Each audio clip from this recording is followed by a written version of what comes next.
Women, at what point is the line crossed where flirting begins to feel creepy? When you feel like you can't leave.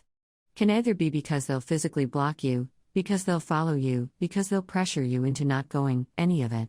I remember one time I was at a train station killing time and chatting with a guy, who was a lot bigger than me. And it was honestly fine. We were talking for a bit, and then the speakers announced that my train was about to start loading, so I said, "Oh, that's my train, I think I have to go." And suddenly his expression got very steely, and he said in a firm voice, "No.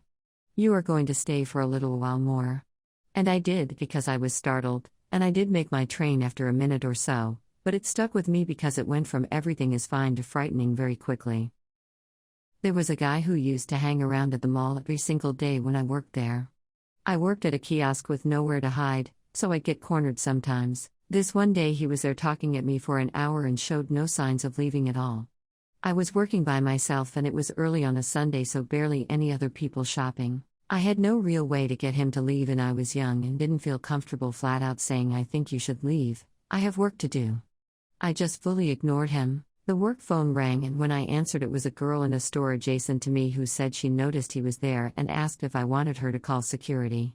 I said yes and she stayed on the phone with me until they came. She told me that he had followed her to her car one night when she was working late and was afraid he'd do the same to me that day. I'm very glad I don't work in that type of work anymore. I feel much more secure where I am currently. That guy was not the only guy to make me feel cornered and uncomfortable at my job, but he was definitely the pushiest.